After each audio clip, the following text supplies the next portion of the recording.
On a bright sunny day, Mansu and his family are having a wonderful lunch thanks to the expensive meat sent by the papermaking company he works for as a reward for being a great employee for 25 years. Mansu's neurodivergent daughter Rione plays the cello while his wife Mi opens the very expensive gift he bought her. Mansu is so happy with his life that he brings the family into a tight hug.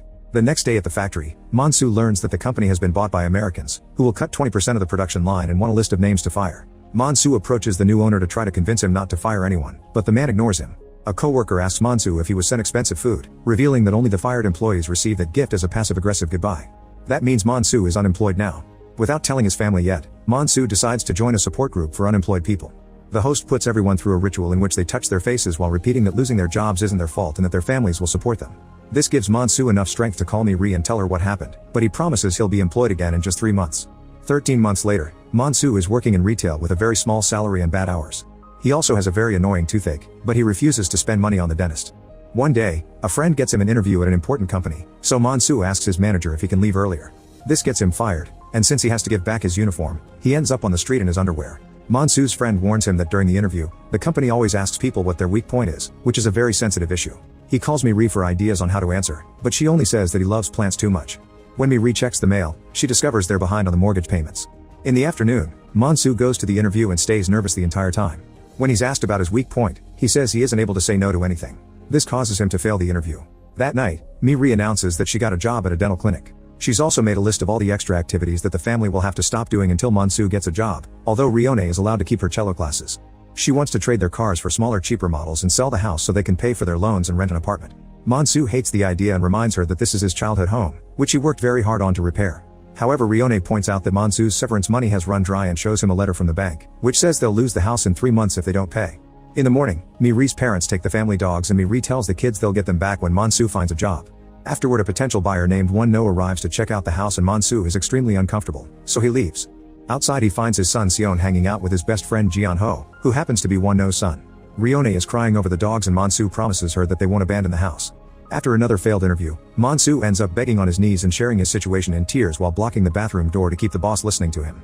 Manager Sion Chol pushes Mansu so his boss can leave, then he tells him to have more dignity and gives him some money for a drink. At the bar, Mansu drinks whiskey while watching Sion Chol's videos, learning that he's a very successful influencer. At that moment he gets a video call from Mi, who scolds him for being at the bar and informs him that Rione's cello teacher wants to talk to them. The couple has a meeting with the teacher, who informs them she can't teach Rione anymore because she's a prodigy and needs advanced classes from a more expensive tutor. That night Mansu and Mi watch the videos that Sion Chol made for his company. Mi points out that Sion Chol's job would be perfect for Mansu and jokingly says that Sion Chol should be hit by lightning, which gives Mansu an idea. The next day, Mansu stalks Sion Chol around town.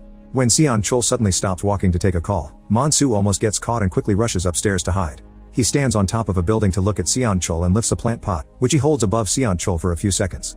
He then puts it down only to grab a bigger one. When he's about to drop it, the pot owner catches him red-handed and Mansu has to put it down. While buying the plant from the lady, Mansu realizes that even if Sion Chol disappears, he can't be sure he'll get the job because there will be lots of competition. In the afternoon, Mansu returns home with a toy gun and a burner phone because he has a plan. He starts by calling a papermaking magazine to put up an ad. The next day, Mo is irritating his wife A-Ra. Since he lost his job, he's been spending all his time drinking and avoiding the shower. After A-Ra leaves for an audition, Mo reads the papermaking magazine and finds Mansu's fake job ad, which asks for people with advanced knowledge in the industry. This inspires Mo to finally leave the couch and take a shower before writing an application letter detailing all his experience. Soon Mansu receives hundreds of resumes asking for the fake job. He reads them all and compares them to his own until there are only 2 men left who could beat him at a job interview, Mo and Shijo. After burning all the other letters, Mansu takes his father's Vietnam War gun from the memorial and replaces it with the toy gun. The next day, Mansu starts spying on Mo. He finds a nice spot among the trees and watches the house with his binoculars. Unfortunately, he discovers that the house has a security camera. Suddenly A-Ra's young lover sneaks out through the window and Mo studies how the guy avoids the camera. When the young man starts walking toward the woods, Mansu panics and runs back to his car. The following day, Mansu returns to the same spot and Mo almost sees him while he's looking for mushrooms. Mansu hides just in time and pulls out his gun, but he's too nervous to shoot. At that moment A-Ra joins her husband and they have a picnic. Mo ignores his wife's chatter and keeps checking his phone, waiting for a message from the fake paper company. This causes A-Ra to snap, scolding her husband for not taking the cafe job her father offered him because he only wants to work with paper. Mo reminds her that his industry kept her fed for years and wonders if a paper industry would send physical mail, so he runs back to the house to check the mailbox while A-Ra keeps throwing food at him. Suddenly Mansu rolls down the hill and is seen by A-Ra. He's been bitten by a snake, so when A-Ra notices the wound, she wraps his tie around his leg and asks him to keep it raised. Then she heats a knife with a lighter and cuts the wound before she starts sucking out the poison. Monsu is weirded out and tries to push her off, but A-Ra insists she did this on a play once and keeps sucking. At that moment Monsu gets a call from Miri, so he tells her that he'll call her later. When A-Ra is done, she gives him a stick to keep the snakes at bay. That night, Monsu searches for information about the snake on the internet and discovers that A-Ra gave him the opposite instructions. Doctors recommend leaving the leg down and not cutting or sucking the wound. Afterward he and Miri start dancing while talking about the old days. However, Miri interrupts their fun to discuss Sion. It turns out he's Miri's son from a previous boyfriend, but Monsu married Miri when the boy was 2, so he always thought that Monsu was his real dad. Miri wonders if they should tell him the truth, but Monsu refuses because he's raised the kid, so he's pretty much his real father anyway. Then Monsu claims he's been out of the house a lot to go to job interviews, and Miri says he should accept a job that isn't related to the paper industry. Like Bom Mo, Monsu reminds her what the paper industry has done for them and how important it is to keep it alive in the digital era. The next day, Monsu sneaks inside the house by avoiding the camera like the young man did. He quickly goes upstairs and hears A-Ra getting busy with her lover, but Bom Mo isn't around, so he has to leave. While driving down the road, Monsu sees Bom Mo going home, so he immediately turns the car around to follow him. Outside the house, Monsu uses the burner phone to call Bom Mo and tells him they want to interview him, but he must go to the office right now because the company owner has to leave on an important business trip. Bom Mo agrees, but still goes inside to change into nicer clothes. This causes him to discover his wife's affair, so he quickly comes out again and has a breakdown on the ground. Then Bom Mo tries to call the company to reschedule the interview, but Monsu has been watching him and doesn't answer the phone. A depressed Bom Mo leaves to have a drink with a friend. Afterward Monsu picks up Miri, who finds the fast food bag on the passenger's seat and disapproves of her husband's spending. Miri's boss Jin Ho has heard that he has a toothache, so he tells him he can come by any time to take care of it. Since Jin Ho is young and charming, Monsu gets jealous and irritated, so he drives off very clumsily and tells Miri to never mention him to her boss again. Later Monsu returns to Bom Mo's home with the gun hidden inside a kitchen mitten. He finds the guy listening to sad music, and when he points his hand at him, Bom Mo assumes he's A-Ra's lover. While Monsu takes off several gloves to reveal the gun, A-Ra comes home and sees him, so she grabs Bom Mo's company award and gets ready to hit him. However, she freezes when she hears Bom Mo say that she only loves him. Monsu snaps and starts yelling at Bom Mo for not paying more attention to his wife and ignoring her idea of accepting a different job. In tears, Bom Mo says he's an engineer who deserves a better position than retail and that he can't move boxes because his back hurts. A-Ra finds the excuse stupid and tries to join the argument, which startles Monsu, causing him to accidentally shoot Bom Mo in the shoulder. Then A-Ra strikes Monsu with the award, causing him to drop the gun. The three of them fall and start fighting for the weapon. While A-Ra tries to choke Monsu, Bom Mo grabs the gun and points it at them, but Monsu kicks A-Ra to knock down her husband. The gun falls again and the fight continues until A-Ra manages to grab it. Another accidental bullet is shot and Monsu immediately runs away in panic. Bom Mo chases after Monsu, but as soon as he steps outside, A-Ra shoots him. After Bom Mo dies, A-Ra goes after Monsu while firing random shots without aim. Monsu manages to get in the car and drive away. Noticing that he almost has no fuel, Monsu stops at the gas station. He has 10 missed calls from Miri, so he tries calling her back, but she won't answer. Monsu then calls his kids, who don't know where their mother is, but they heard her say your father is going to pay for this.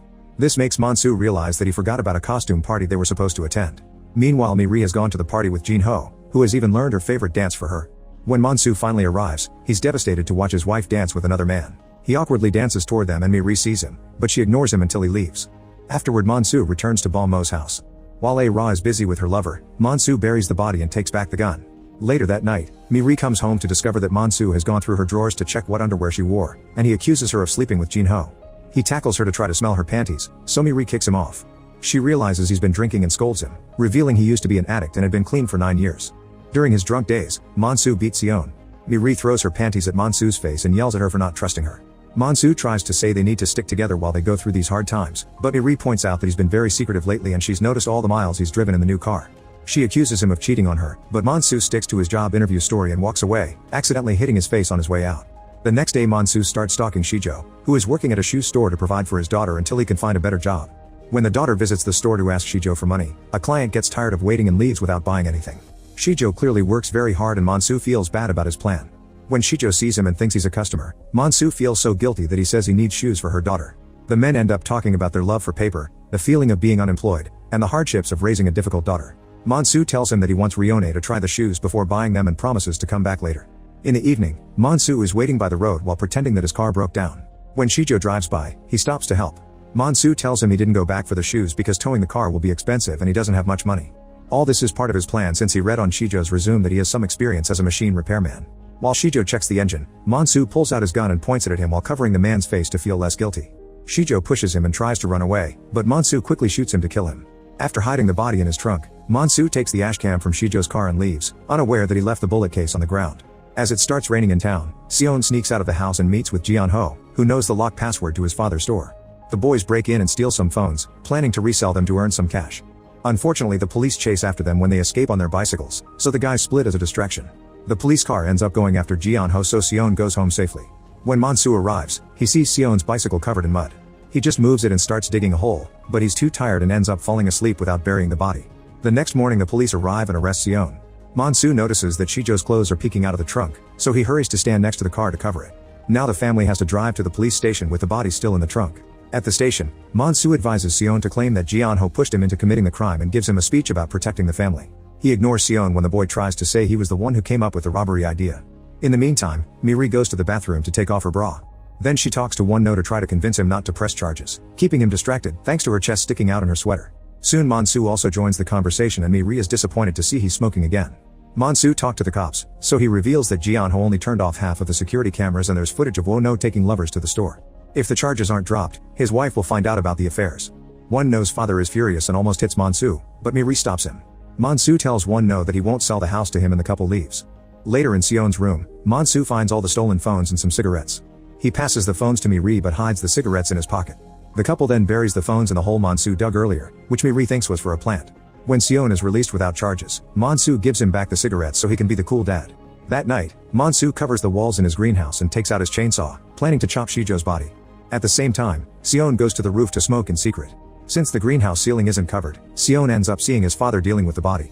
After lots of hesitation, Monsu doesn't dare to do the chopping, so he uses his special garden rope to tie Shijo up like a ball.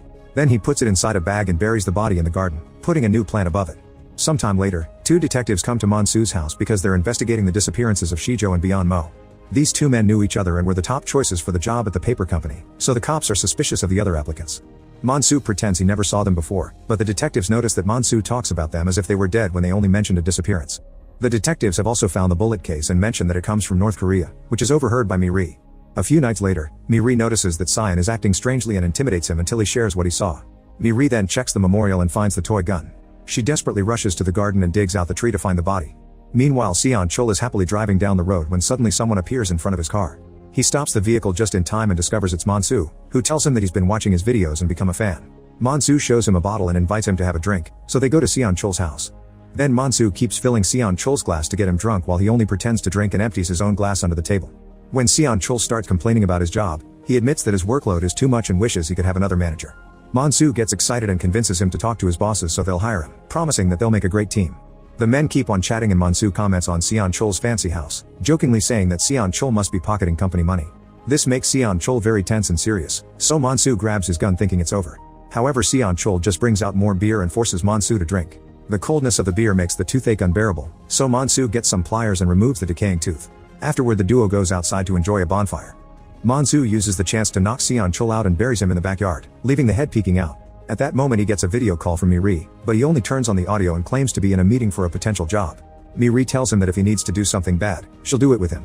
Suddenly Sion Chul wakes up, so Monsu tells his wife not to worry before hanging up.